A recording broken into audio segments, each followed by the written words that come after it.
We know the problem. It's endured for far too long. It's time to establish racial justice. Now it's about action, not statements. Whether on the sideline, the field, or in the boardroom, there should not be boundaries for diversity. Our differences should breed empathy, not prejudice. Let's move with passion, deconstruct with precision, and reconstruct with purpose. On the field and in our communities, soccer is a driver for change. Our impact will reach far beyond the game. That's why it's so important to have those who are misrepresented represent us. To teach our youth to be fearless, to continue what our elders started. Our power is in our people. Let's band together, let's take action, and be the change we all want to see.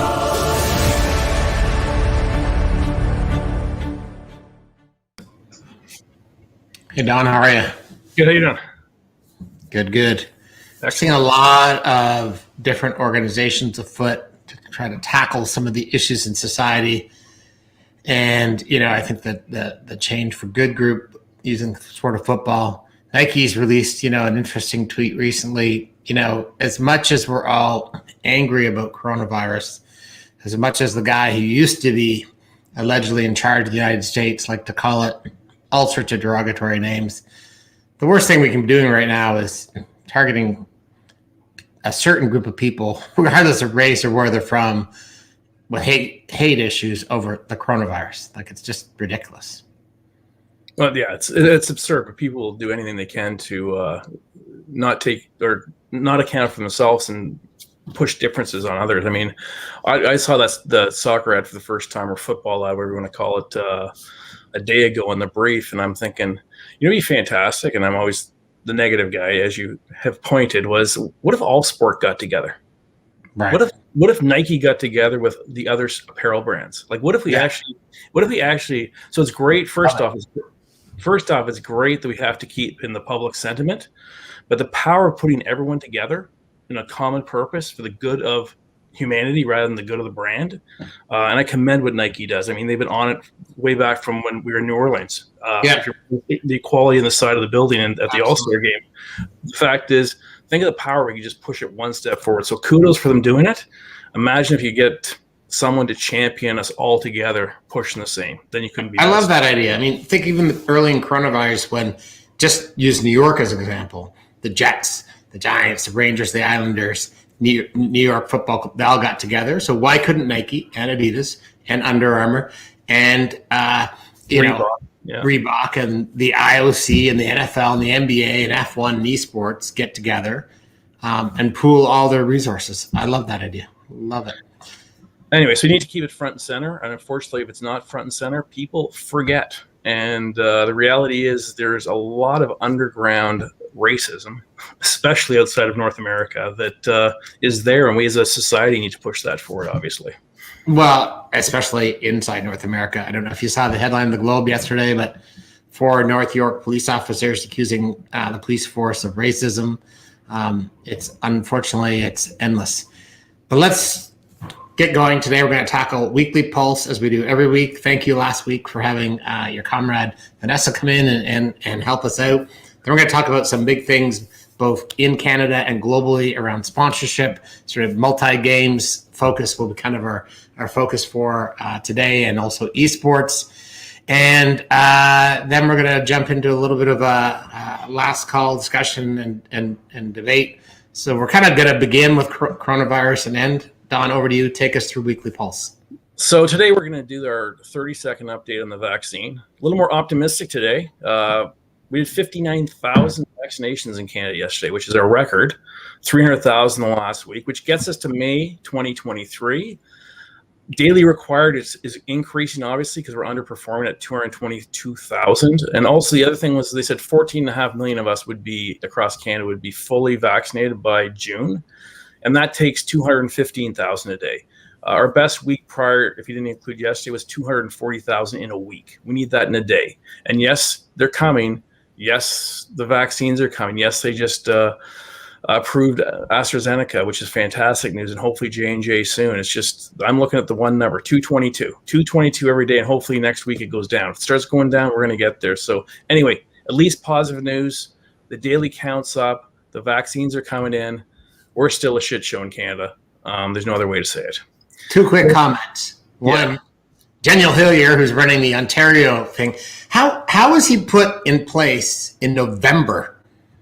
Like, he's the guy running the Ontario vaccine program, and now he's blaming the Fed. So this is actually probably a longer comment, but like, there's no need to, because we didn't have any vaccines. So the point is, forget about that. Let's not even talk about the general be put in place or Ontario politics. We have no fucking vaccines. There's no need to, because we weren't even thinking that we needed them. So this is a federal issue. It's a supply issue. It's a both issue, and you know it. It's not a distribution. No, it's not. You're making it political. So no, right now, Ontario has 90% of all vaccines in people's arms. Right. They have no more. So they're doing so let's not comment on people who are actually doing their job. Let's comment on people that floundered. If JT was the CEO of a shitty ass company, he would have been fired in November, if not earlier. No, I don't disagree. I'm sick and tired of it. But in good news, my parents have received their vaccine appointments for early March. So that's fantastic. So you keep going, buddy. So let's go. A lot of questions. We started a new product, Gen Pulse, to see what generations are doing. We started actually fortuitously in February 2020.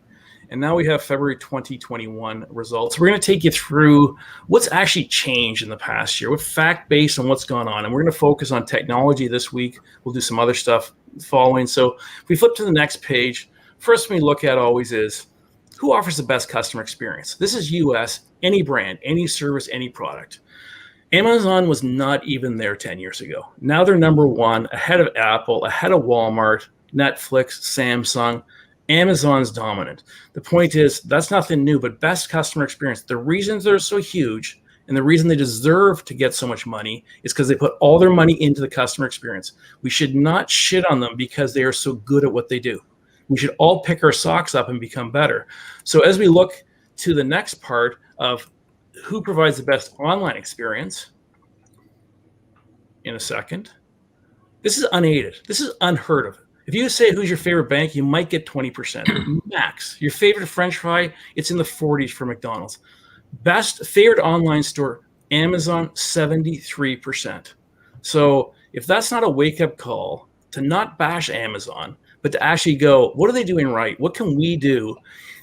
How can we help local retailers, Canadian retailers, US retailers actually increase the experience? So we spent a lot of time bitching about how big and the merits of Amazon, but they've actually improved, if service is important, improve the experience across billions of people. Let's move now to... Can I just jump into that for a second? You don't need to change the slide, but on Amazon, to your point, one of the things as Canadians I find a bit bizarre when we keep bashing them is, okay, we're saying, well, we need to support local jobs, but who do we think is actually driving the truck with the Amazon product to Red Deer? Like, are they not a Canadian? Who do you think is working in that fulfillment center? And the other thing is that I am a big believer that when you create a dynasty, whether it be in sport or in government or in business, other people try to achieve. So I don't think there's a Shopify without an Amazon. Agreed. And the point is you can, as far as a service, they pumped all their money back in. This is a wake-up call. They push so far ahead, right, that the kudos are there. They deserve the value. The point now is, how do we actually help as agencies, insight companies, consulting companies, push them forward? This is over the past year. So this is February 2021 to February 2020, about 8,000 people across the US. You look here by generation and you can see online stores, young people, they already were online, but they had nothing else to do. So if you think it hasn't ingrained them even further, it has. If we look at millennials, Amazon about the same, Costco up. You look at Gen Xers, up significantly at Amazon, Walmart, and AliExpress. The fact is they are moving over. But you see, yesterday Loblaw's result, or in the last week, they released the results, and they're up to $2.8 billion in online sales. That's of $60 billion. Think about that. It's not. Why are boomers down? Well, because why are boomers down? It was at a marginal level. The fact is they're not going to those places as much. It doesn't mean it's way down. It's still a big, still over 60% shop at Amazon. It's just not as frequently. People are trying to get away from online. They want to go back to the live experience. The US is open. This is the start of the trend. So all that influx is massive, but everyone thinks it's online. And I just talked about the Loblaws front. I mean, it's under 10% of grocery is online, like 95% in most categories. If you talk to people, they think it's 60% online. It's under 10%. With massive growth. So again, here, looking at what the transition is, look what the change is going on. The fact is across the board, it's moving and younger, even stronger. Let's go to the next slide, which will look through what's going on with pay with tap. This is one of those contactless. Like you don't see changes up 13%, up 13%. It's a massive change, obviously. The fact is everything needs to be there. When's it going to go to a $200 limit? When's it going to go to $300 limit? What other security things is this contactless? This is not a surprising slide. It's just quantified. But the fact when you look at that, when you look at sports, you look at events, you look at movie tickets, you look at charity events, you look at charity contributions. Everyone should be focusing on what can you do with your phone?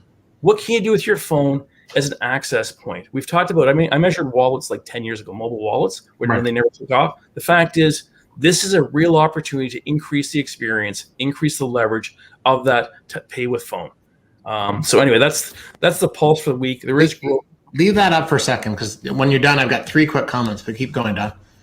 So again, if you look at 13%, that's 40 million people across the U.S., or 9% overall. I mean, there's 280 million people 18 plus. I mean, you're looking at 20 million people doing it more. So this, to me, is the slide I cared about most, because it says, how do we use this? Contactless is awesome. Everyone has a phone on them. Why do we have to think more than that? Why do we have to build independent kiosks? What do we have to do? Like, what can I do with my phone? Like, don't make people have another device. Don't make them have another passport. How do we use that technology to be the wallet? So totally agree. Doubling down on that with you. That phone, we keep talking about it. You know, this thing's more powerful than the technology on the first rocket ship that landed on the moon. But as event marketers, activation marketers, shopper marketers, the phone is where it's all going to go. And, you know, the NFL has now just really figured out they're going to really be embracing for 2021 mobile sports betting. And so you've got this other trend of sports betting coming in. You're talking about purchase. I mean, ironically, you talk about the lack of online. My 90-year-old father goes to Home Hardware and really every day because he builds birdhouses. I'm like, Dad, why do you go once a week? It gets him out of the house, wears his mask. He puts his order in. The guy comes out, puts in the back of his truck or his SUV, I mean. In through the window comes the device, tap, right? 90 years old. But I think the implications for this, to your point, are we need to be doubling and tripling down on this. And the biggest advertising holding companies in the world are doing this. I mean, everything WPP is doing right now is about data and conversion from advertising, communication, whatever you want to call it, to e-commerce. So I'm with you. Let's keep going. So I want to talk about esports now. Let's have a look-see at what's hitting our way in not too long away, 3-4 years in the Toronto landscape for events and facilities.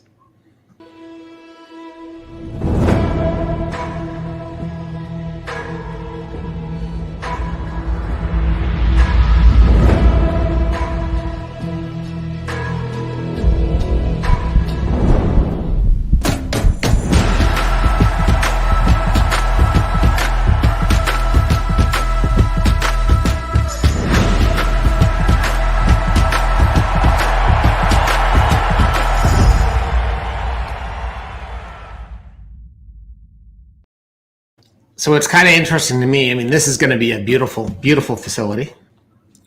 They just need $500 million. Yeah, but let's think about this. So esports has obviously done very well during the pandemic, but 2020 was really the year that esports were going to embrace the live event. And, you know, Overactive, who owns plenty of esports franchises, was about to do their first events. They sold out at Roy Thompson Hall. The pandemic hit. Now they're talking about building a $500 million, 7,000-seat, multi-purpose entertainment for the next level of entertainment. When you step back and think about that as a researcher, and I know you've been looking at a lot of things around to live, does it not strike you as ironic that nobody's talking about $500 million investments in online, but it's in real life investment. 100%. And the fact is they talk about 200 events. So the multi-purpose is the key. If I was to be a prognosticator, I would suggest that 80% plus will not be esports events if they want to fill 7,000 people.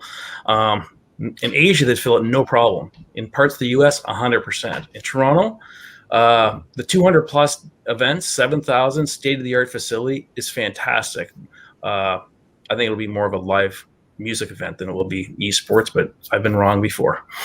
Yeah, I think what's going to be interesting for me is when you look at the trends right now in sports marketing. I mean, there's this interesting conversion what I didn't have the right word. Come up with something for me. By the way, you need to shave. By the way, I was convergence. Esports, sports betting, and then the book, right? Like we think about historically for years, if you wanted to go to the book, you had to go to Vegas to be there, to be in the betting book. I think there's going to be a really interesting opportunity for those. Some of those events might be you're sitting in there and you're placing bets on events that are happening in Asia while you're actually getting live entertainment. Kudos to Chris Overholt. You know, the man's done big things wherever he's been. MLC, when he was in Miami with the Dolphins, the Canadian Olympic Committee, kind of amazing that they're looking at a $500 million facility. Well, we need more. We definitely need more music venues, and the fact is, if we can have a high-tech venue, fantastic. It's not my dollar. Speaking about global, let's have a look, see what's happening in the Olympics, and big news from the IOC about Australia. Orlando? Well, it mightn't be the sunniest of days here in Queensland today, but it's certainly a momentous one. The International Olympic Committee announcing overnight that Brisbane, southeast Queensland is the preferred candidate to host the 2032 Olympic Games. Thomas Bach and the future host committee of the IOC making the announcement via video conferencing overnight, stating that Brisbane's well-advanced plan, its normally sunny climate and its plan to improve infrastructure held it in good stead as the shining candidate in the race for the 2032 Games. It was a big call by them, but that's where they ended up. We already have 85% of the venues at the moment. We don't have to build huge stadiums that are not going to be used in the future. What this means for Brisbane and Queensland is they will now move into what's called targeted dialogue with the IOC. That basically means that Queensland government, the Queensland Olympic delegation, gets to exclusively further their plan with the IOC, knocking out the other bidders like Doha and Germany. And this is so different. They're looking, normally it's 7 years out before an Olympic Games, the host city is told. Like for Sydney, it was 1993. I remember that day well. Here, 11 years out, they're trying to basically say to Germany, Jakarta, Budapest, those places who've put their hand up, look, save your money. So I have a question for you. I want to see how observant you are. When was that press conference? Don't know, but I saw a different one today. But anyway, I don't know. Just guess, like broadly speaking. 2 weeks ago. It was in the last 7 days. What is bizarre to you about that press conference? Masks? Like, I looked at that last night and thought, was this a year ago? It is so weird to me to see humans. They were humans, right? That wasn't artificial intelligence. Okay. Within 4.5 feet of each other without masks. Yeah, they did. I mean, they did it right. They locked everyone down rather than cut them 1,000 times, and as soon as they have something go wrong, they lock down the city. So, I mean, we have 2 offices in Australia, and I mean, they were locked down, and they had guards that would pull you over. So they did it right, and they got over this. They are not even vaccinating people yet because they don't have to, and they're producing their own shit because they can. It's so civilization. I want to talk Olympics to you. Rapid fire questions. What are your clients saying to you about the 2020 Olympics, which are supposed to be held this summer? What's going to happen?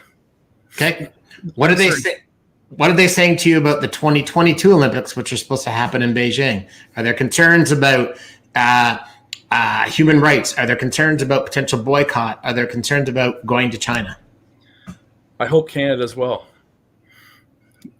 Yeah, there's the human rights. It doesn't come up. It'll come up over cocktails that if we're going out for dinner, which is not obviously legal, but Right. it's about business right now. It's not political yet. And China's always had. I mean, obviously, China's the best it's ever been, and it's still interesting.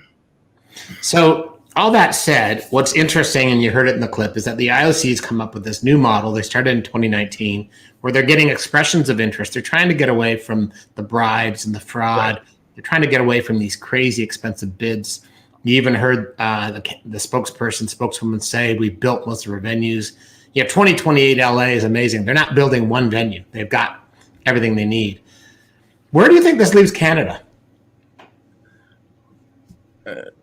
It leaves, we're not going to, they go back to Sydney in a second. They can go back to lots of places. Canada will not host unless it's winter again. I think Vancouver is a tremendous success and one of the greatest spots on earth. So where does it leave Canada?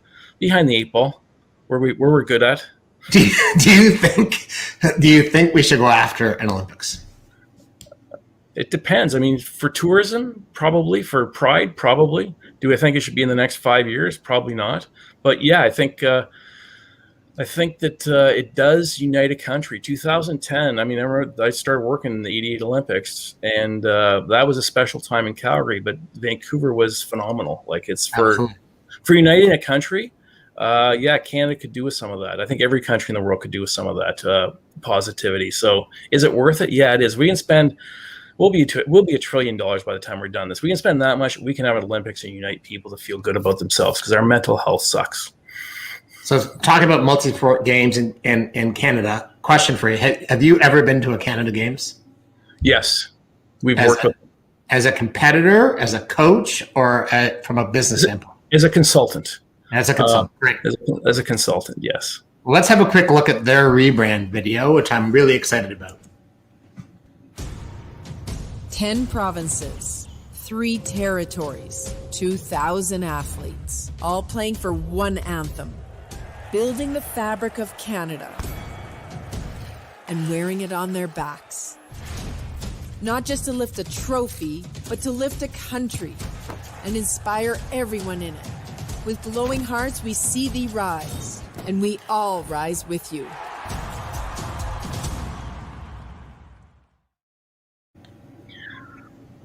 Yeah, it's a great organization, and the reality is, living in Toronto and traveling to major urban centers, we don't understand the importance of the Canada Games in the regional provinces and in the universities and the places outside of Toronto, Montreal, Vancouver. So you're sitting in Toronto listening to this, you'll think, what is it? And the fact is, you go outside of Toronto, it's a big event. If you go to, it's like a CHL hockey game, it's the biggest thing in town in a lot of places. And it means a lot to a lot of people. So my first Canada Games was in PEI, and I got on a WestJet plane, and I was sitting next to a guy, and I, shouldn't judge a book by its cover, but I kind of was like, okay, well, this guy looks like he was planting trees or painting houses, and he was talking to the 2 guys in front of him, and they all kind of looked alike.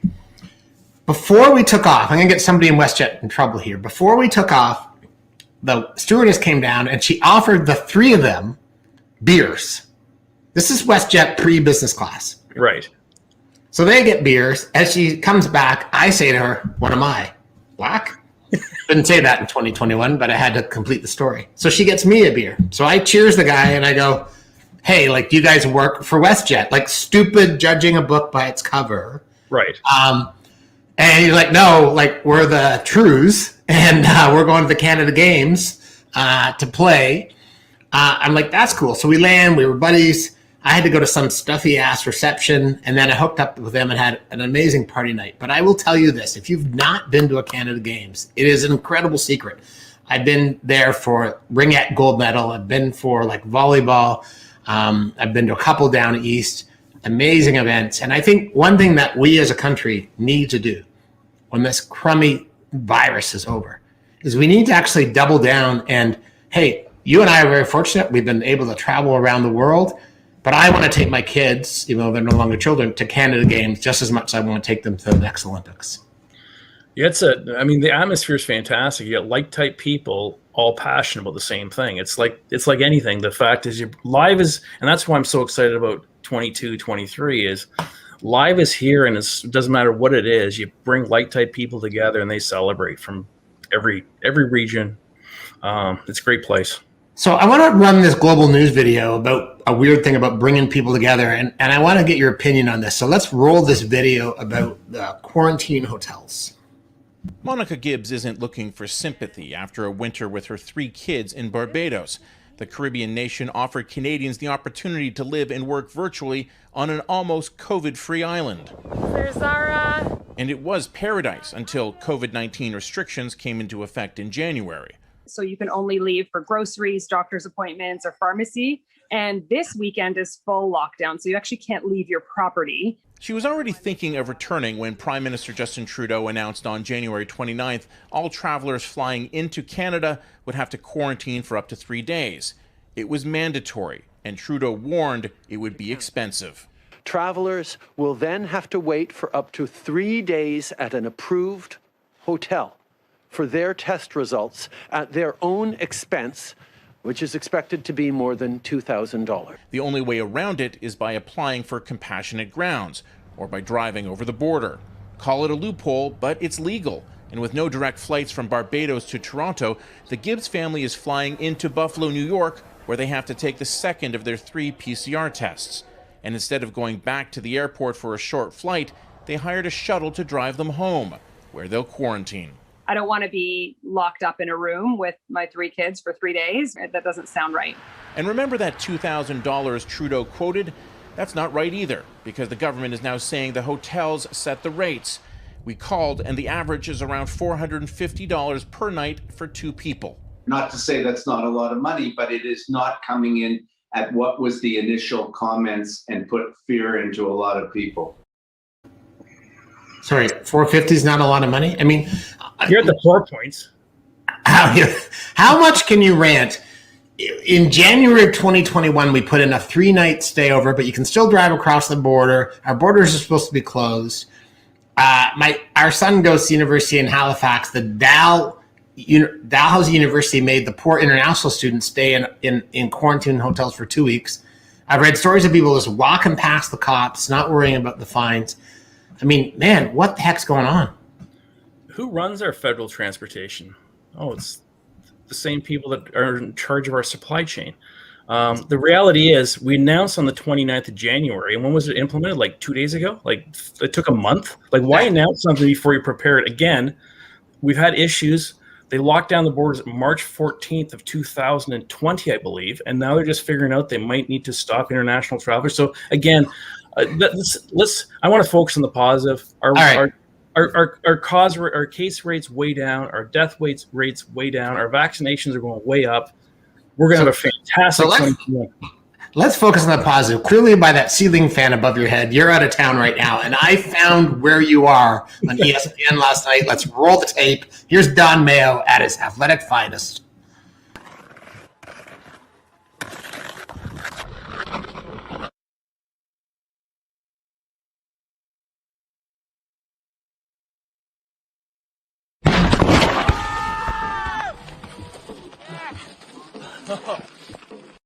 So I have 5 questions for you. How long did it take you to build that facility? Okay. It was already built in our backyard. All right. How fast do you have to be going? 18.7 miles an hour.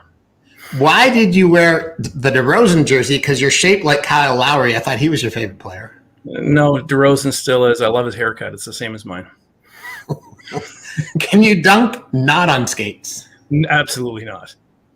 And who actually is in that suit posing as you? And I know it's not you. I'm not sure, but kudos to uniting sport. Hockey, skating, basketball, unite. All Canadian, made it top, big profile on ESPN. I'm with you. Let's focus on the positive. Numbers are down. Some people getting vaccinated. Our geography teacher or whatever he was, and for a year, Prime Minister, hopefully when all this gets cleared and we're still fiscally healthy, he'll get cocky and call it a snap election. And then for the first time ever, you'll see me supporting somebody who's actually maybe a little more competent, all that stuff. I'm going to enjoy my ceiling fan. It's a beautiful room. Yeah. Now, when you stand up, will that trim that hair? Because you not only need a shave, you need a haircut. Yeah, I need a lot. Street. We'll see you in a week. Have a good one.